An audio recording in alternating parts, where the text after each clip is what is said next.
sahabat manajemen dimanapun Anda sekalian berada. Kali ini saya, Novi Iman, bertemu dengan Pak Rocky Adiguna secara daring, dan kita akan membahas beberapa hal yang mungkin menarik untuk didiskusikan ya.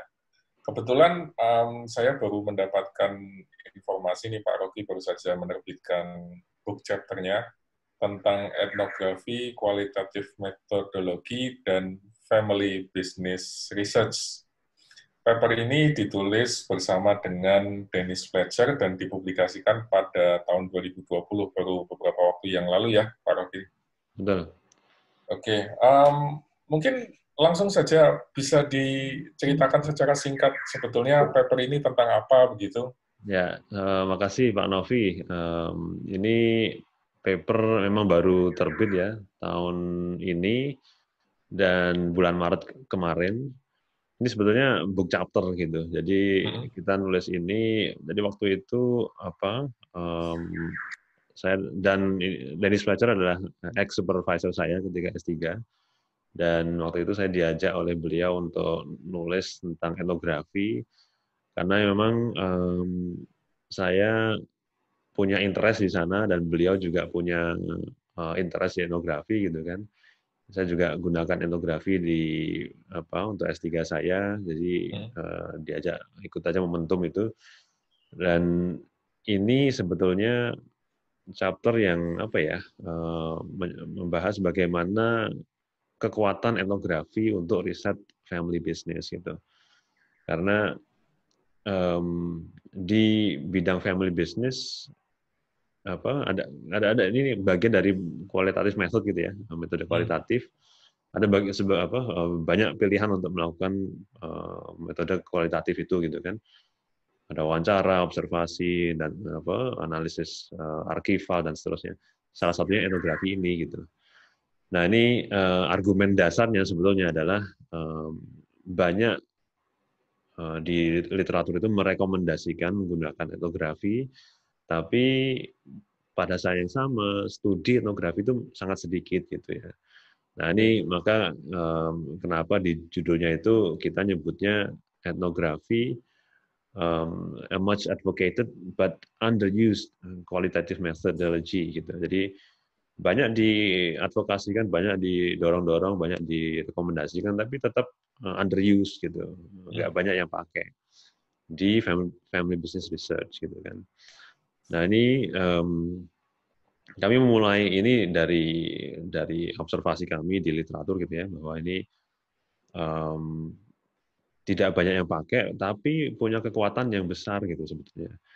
Karena kalau kita lihat di family business kan dia sangat ini ya, banyak hal-hal itu sangat istilahnya subtle gitu ya, lembut, nggak mungkin kalau kita wawancara tuh nggak langsung keluar informasi itu.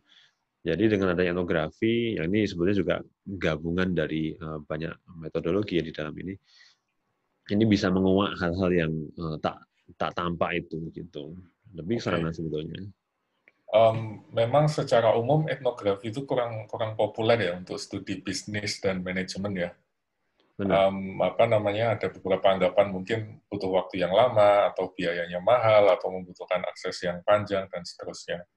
Tapi sebelum kita masuk lebih dalam ke sana, kalau boleh diceritakan semacam latar belakang atau asbabul nuzulnya. Kenapa paper ini bisa ditulis? Apakah ini bagian dari tesis Pak Rocky dulu, atau ini proyek yang berbeda, atau ini gimana bisa diceritakan?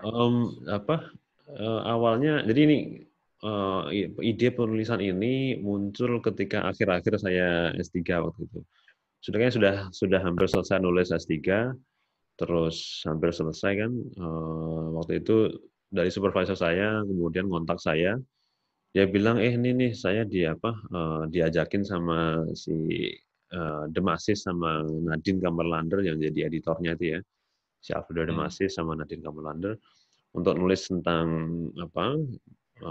family business, qualitative research in family business gitu. Dia bilang ini dua orang ini baru mau buat buku kompilasi tentang qualitative research gitu. Kemudian ngundang banyak scholars di bidang itu, salah satunya supervisor saya waktu itu gitu kan. Langsung saya digandeng gitu, langsung mau nggak join kita nulis bareng gitu. Saya bilang oke, kita coba deh nulis gitu kan. Oke, dari sana kemudian kita bergabung nulis. Tapi memang tampaknya dari supervisor juga melihat bahwa ini align, ini bukan kerjaan, ibaratnya kerjaan tambahan di luar yang sudah ada, tapi ini saya juga sudah nulis disertasi tentang etnografi, jadi why not menggunakan materi itu untuk dibukcapterkan gitu kan. Dan saya pikir Jadi ini tidak mulai dari nol ya. betul. Jadi saya pikir ini strategi juga bisa dipakai langsung ke sana gitu. Nah dari sana terus kita buat draftnya waktu itu awalnya kayak semacam ringkas gitu ya. Terus oke, kemudian kita kembangkan. Ini kayaknya butuh sekitar mungkin hampir setahun lah nulis ini. Hampir setahun, publikasinya kemudian sekitar 6 bulan setelah itu. Jadi setelah 1,5 tahun lah proses nulis ini. Gitu. Total waktu yang dibutuhkan 1,5 tahun sampai publish. Benar, Wow. benar. Oke. Terus walaupun ini berdasarkan undangan, tetap ada mekanisme peer review ya. Preview tetap quality control dari mereka, dari editornya ini. Jadi juga kita dapat banyak feedback dari sana. Dan Edward Elgar ini juga salah satu publisher yang punya interest juga di family business gitu. Mereka sendiri family business dan mereka emang banyak, terutama di Eropa ya, banyak gandeng scholar-scholar di sana untuk buat buku, book chapters gitu. Jadi dia positioning cukup unik sih penerbitnya ini si Edward Elgar ini. Emang nggak se-mainstream kayak Sage atau Wiley. semacamnya gitu ya, Wiley gitu ya, atau yang lain. Tapi untuk ceruk-ceruk pasar tertentu dia punya posisi yang unik gitu. Oke. Terus kalau bisa diceritakan proses penulisannya sendiri gimana? Apakah ini mirip seperti dulu proses pada saat penulisan disertasi atau ini sesuatu yang berbeda? Apalagi kan sekarang Pak Rocky posisinya ada di Indonesia, kemudian partner menulisnya ada di sana dan lain sebagainya. Jadi untungnya sebagian besar manuskrip itu sudah kita tulis sebelum saya pulang ke Indonesia gitu ya. Jadi ya mungkin 60% lah, 60% udah jadi ketika sebelum saya pulang. Jadi ketika pulang itu ada beberapa revisi yang ini ya ongoing gitu ya. Jadi relatif cukup terselamatkan dari sana gitu. Nggak lebih banyak ke nambah ya reworking dan bukan nambah tulisan baru gitu. Tapi memang ini yang take lead adalah supervisor saya karena ya pertama dia sebagai first author-nya, kemudian kita memposisikan saya lebih ke bagian dari secara teoritisnya, secara nanti mungkin saya bisa tampilkan bangunan dasar dari etnografi itu, secara konten dasar etnografinya, kemudian dari supervisor saya dia lebih ngisi di sisi contemporary review-nya gitu. Jadi ada beberapa pilihan-pilihan paper yang menggunakan etnografi yang kita review. Nah ini beliau lebih banyak membedah satu persatu gitu dari sana. Nah saya ngisi di backup di bagian etnografi kontennya itu gitu.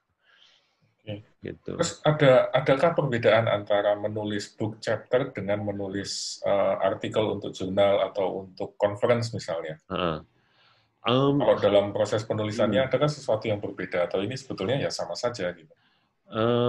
Book chapter saya pikir di satu sisi lebih terarah ya, lebih ada kepastian di sana gitu, bahwa ini dan lebih friendly gitu ya. Kita tahu bahwa ini akan sampai gitu ya, perjalanan ini akan sampai, akan publish. Kita hanya perlu memperhatikan betul konsistensi di sisi kita meeting the deadline gitu ya. Jadi resiko untuk ketolak kemudian itu saya pikir relatif kecil kalau sudah diterima di depan gitu. Jadi proposal sudah masuk, itu perjalanan bisa jadi gerunjal-gerunjal, tapi lebih aman gitu. Sementara kalau kalau artikel kan kita betul-betul emang ini resikonya tinggi juga gitu ya. Ya meskipun dari Oke. sisi ya kalau dibilang impact gitu ya, orang lebih ngelihat artikel daripada book chapter ya, ini Betul. sisi lainnya sih gitu. Oke. Jadi tetap tetap ada perbedaan ya, misalnya karena tadi book chapter itu umumnya sudah ditentukan deadline-nya. Benar, Kapan benar. book chapter ini ditargetkan akan terbit, sehingga Please, betul. sudah ada titik terang bahwa nanti kita akan sampai ke titik tersebut. Tapi kalau Betul. artikel jurnal nggak ada Betul. kepastian semacam itu ya. Betul, betul. Sangat Oke. Tapi limbo. kan tetap tetap ada ininya, tetap ada semacam trade off ya, dalam artian Mm-mm. tidak mungkin Pak Rocky akan diundang untuk menulis book chapter Mm. kalau belum punya pengalaman menulis jurnal misalnya, Benar, benar. atau tidak mungkin kalau kita tidak punya pengalaman apa-apa terus tiba-tiba diundang untuk Benar. menulis atau memberikan kontribusi di book chapter kan. Benar, ini juga yang saya lihat mungkin bagi teman-teman yang S3 ya. Jadi network itu ternyata penting banget gitu. Dalam arti bagaimana kita kita bisa masuk ke satu komunitas Hmm. topik ya, komunitas cendekia, scholarship itu memang itu berangkat dari gimana kita membangun reputasi di network gitu ya. Kemudian orang melihat kita, kita kemudian di-invite. Nah, ini proses yang mungkin nggak kelihatan ya, tapi report building kemudian menunjukkan bahwa kita tuh punya kompetensi ini kayaknya penting gitu untuk kita tuh masuk punya punya punya kaki di satu area itu gitu. Oke. Gitu. Berarti Pak Rocky menyarankan supaya teman-teman peneliti atau mahasiswa S3 itu memilih satu bidang tertentu yang kemudian akan menjadi bidang keahliannya gitu ya. Nah ini juga juga pro kontra ya. Jadi ada yang bilang bahwa kita tuh lebih baik punya broad view gitu ya, banyak field. Generalis atau spesialis. Nah kemudian dia bilang kita kita fokus aja ke satu gitu ya. Kalau fokus ke satu nanti tuduhannya adalah kita tuh nggak bisa ngelihat di luar fokus kita gitu kan. Kita nggak bisa mengintegrasikan ide ke field yang lain gitu. Di sisi lain kalau yang broad kita akan kesulitan untuk dapetin key questions ya di field itu gitu. Nah ini perdebatan sih. Tapi kalau saya memang melihat dengan trade off yang ada, tampaknya mulai dari satu dulu gitu. Betul. Jadi fokus saja ke satu dan buat buat reputasi di sana. Kemudian, nah dari sana mungkin baru Anda bisa bisa cari field-field lain untuk disambungkan gitu. Betul. Itu sih. Sepakat. Karena rasanya menjadi lebih mudah menjadi spesialis yang kemudian berpindah jadi generalis daripada menjadi generalis yang kemudian masuk menjadi spesialis. Benar, benar, benar Pak Karena Nanti. kalau yang saya lihat kalau yang saya lihat sepintas, komunitas epistemic community ini kan sangat eksklusif ya, sehingga untuk kita bisa masuk ke sana itu butuh reputasi atau butuh network atau butuh pengalaman publikasi dan lain-lain. Jadi rasanya ya memang benar kalau lebih baik kita coba dulu fokus ke satu area, baru nanti kalau kita sudah mapan di situ, sudah cukup established di situ, baru mencoba merambah area-area lain yang lebih luas ya. Benar, ini nggak bisa dipungkiri komunitas scholarship itu juga ada eksklusivitas tersendiri gitu loh. Untuk masuk ke sana itu butuh waktu, kemudian butuh kita nunjukkan kerja kita gitu ya. Kemudian baru bisa kayak orang lihat, kemudian kita di-invite gitu ya. Ini butuh waktu juga gitu. Sehingga Betul. kayaknya kalau nggak fokus akan susah gitu untuk nembus itu. Betul. Dan butuh seperti apa? Resiprokal ya. Kalau yang bersangkutan presentasi, kita datang. Kalau I kalau see. gantian kita yang presentasi, mereka akan datang. I see. Sehingga ada Reciprocity gitu ya. reciprocity. Untuk itu aku nggak tahu ya. Cuma kehadiran mungkin ya, bahwa kita tuh ada di sana, kemudian kita memang bisa berkontribusi secara ibaratnya saran atau secara intelektual, dan orang menghargai itu, aku pikir itu kayaknya yang kemudian orang lihat gitu. ke sana. Oke. Terus kalau kalau boleh masuk lebih spesifik lagi kembali ke Ya, etnografi ya. ya. Etnografi kan tadi adalah sesuatu yang baru yang jarang dilakukan dan lain sebagainya. Terus kalau menurut Pak Rocky kira-kira apa sih apa namanya semacam prospek atau keunggulan atau sesuatu yang nanti bisa kita peroleh kalau kita melakukan etnografi di bidang ini? Ya, Tinggi ya, tidak semua orang tahu, kemudian tidak semua jurnal sebagainya. Gitu. Kira-kira gimana pendapat Pak Rocky? untuk apa? Etnografi ini memang dia metode yang nggak populer memang ya untuk satu hal. Kemudian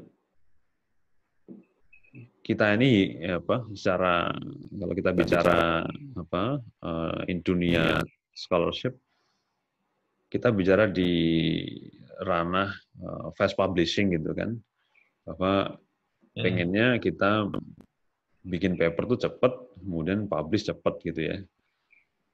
Nah, akibatnya orang secara umum akan cenderung memilih metode yang cepat itu gitu kan. Sementara etnografi ini butuh waktu lama gitu. Jadi etnografi itu kan kita artinya nyemplung di satu konteks, kemudian kita coba memahami dinamika di sana, kita coba membangun kepercayaan dengan orang di sana, building trust gitu ya. Kita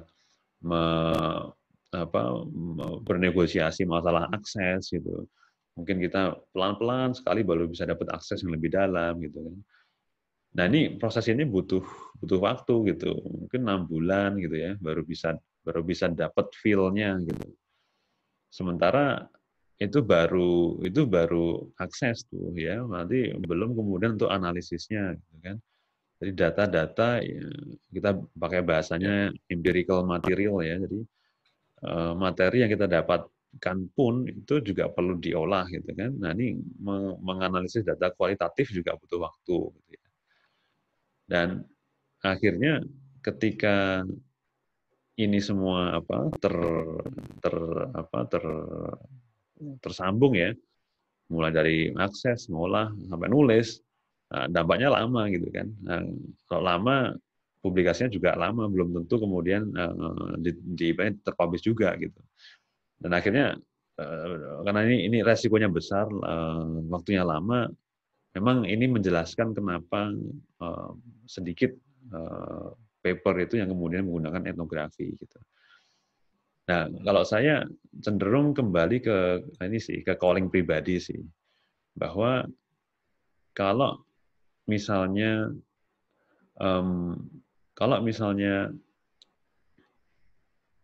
Anda atau teman-teman ya, ini memang suka dengan terjun ke lapangan, suka dengan ngobrol dengan orang, kemudian suka membangun trust dengan orang, maka ya etnografi saya pikir ini jalan yang tepat untuk diambil gitu. Tapi kalau misalnya yang dicari adalah fast publishing, fast publication, maka ini kayaknya kurang pas gitu ya. Sebetulnya ada jalan tengah gitu ya, dengan cara kita melakukan studi etnografi, dan etnografi ini kan sebetulnya alat untuk menjawab satu masalah gitu ya, pertanyaan penelitian. Nanti hasil dari studi itu kemudian bisa dibuat beberapa paper gitu.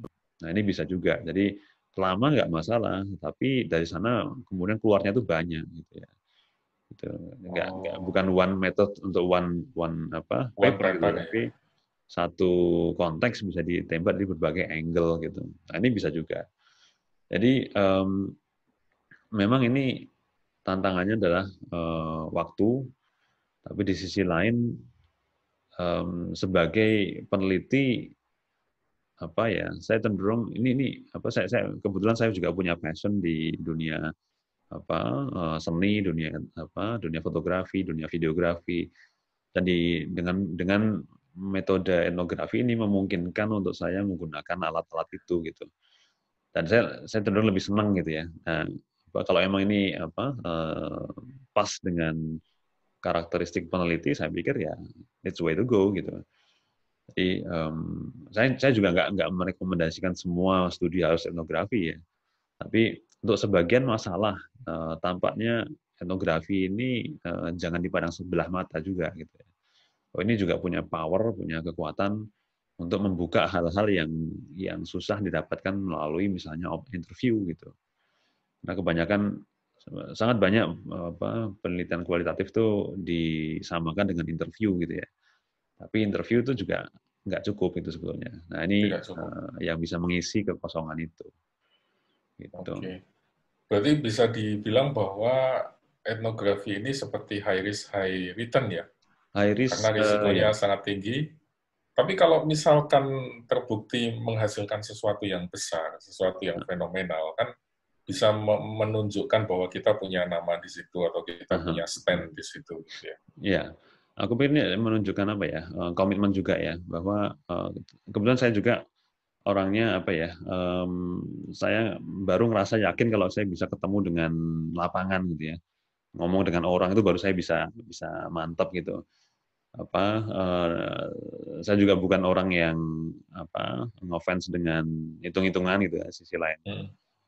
Sehingga ini untuk saya pikir pas gitu untuk sebagai peneliti gitu, bahwa ada loh metode yang sama kredibelnya gitu ya, dan punya potensi untuk menghasilkan teori baru gitu dengan etnografi ini di situ. Terus kalau menyambung tadi tentang spesialis dan generalis, kalau menurut Pak Rocky, apakah peneliti atau teman-teman mahasiswa S3 misalnya harus punya spesialisasi terhadap tools tertentu atau harus bisa banyak hal? Kalau saya melihat kespesialisasi ya, jadi lebih baik kita tahu betul satu alat, sesederhana apapun alat itu ya. Kemudian kita bisa menggunakan itu daripada banyak alat tapi terbatas gitu. Saya sih awal berangkat, saya menyarankan berangkatnya dari satu tool sudah. Satu tool dalami, kemudian kembangkan dari sana gitu. Saya juga tahu baru tahu apa ya, etnografi ini juga belakangan gitu. Saya awalnya dari kesukaan saya tentang bentuk analisis kualitatif, analisis gambar, analisis makna gitu ya.